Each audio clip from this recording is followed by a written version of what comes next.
आज आपण हॉटेलसारखा बनवणार आहोत डाळ तडका, ते पण घरच्या घरी. सर्वात प्रथम तूर डाळ आणि मसूरची डाळ समप्रमाणात घ्यायची आहे. परत दालचिनी घ्यायची आहे, जेणेकरून त्याचा खूप छान स्वाद येतो. चांगली डाळ धुवून त्याच्या दालचिनीचे 2-3 तुकडे, हळद, तेल आणि मीठ टाकायचं नाही. पाणी टाकून चांगले शिट्टी द्यायची आहे. आणि बघा अशी डाळ झाली पाहिजे. चांगले हलवा. तूप घ्या, तुपाने छान चव येते. थोडंसं तेल टाका, जेणेकरून तूप जळणार नाही. त्याच्यामध्ये कढीपत्ता, थोडंसं हिंग, कांदा, एकदम बारीक चिरलेला कांदा घ्यायचा आहे, जेणेकरून ते डाळीत चांगल्या प्रकारे मर्ज होईल. टमाटासुद्धा बारीक चिरलेला, 2 कांदे आणि 1 टमाटा असं प्रमाण घेतलेलं आहे. टमाट्यानंतर लगेचच मीठ टाका, जेणेकरून टमाटा चांगला लगेच लगेच गळेल. आणि त्यात आले लसूणची पेस्ट, धनेपूड, गरम मसाला आणि घरगुती चटणी टाकलेली आहे मी. चांगलं हलवा. त्याच्यानंतर डाळ टाका. डाळ चांगली हलवलेली असावी आणि टमाटा आणि ते बारीक असावं.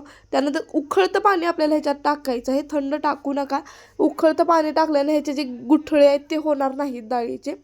चांगल्या प्रकारे हलते. याच्यानंतर चांगलं उकळतं पाणी ह्याच्यात आपल्याला टाकायचं आहे आणि सारख्या वेळानंतर म्हणजे 2-3 मिनिटानंतर डाळ चांगली खालून हलवा, नाही तर डाळ खाली चिटकण्याची शक्यता असते. ह्याच्यानंतर मी आत्ताच कोथिंबीर टाकलेली आहे, वरून पण टाकणार आहोत. पण कोथिंबीरची चांगली चव येते बघा. असं थोडंसं पातळ, थोडंसं घट्ट नाही, थोडंसं पातळ ठेवायचं आहे, कारण थंड झालं ते घट्टच होतं. मी आता लगेचच खाणार आहे म्हणून मी सर्व केले. आता आपण फोडणी बनवूया. तूप, थोडं जास्त तूप आणि थोडंसं तेल घ्यायचं आहे. त्यात हिंग टाकायचं. हिंगाचा खूप चांगला फेस तयार होतो. जर हिंग जास्त आणि लसूणसुद्धा जास्तच टाका. लसूणची चव ही एकदम छान, खतरनाक लसूणची चव लागते. थोडंसं याला झाल्यानंतर बघा गॅस बंद करायचा आहे आपल्याला. आणि ह्याच्यात कश्मीरी लाल मिरची टाकायची आहे. कश्मीरी लाल मिरची ते पण हलवा.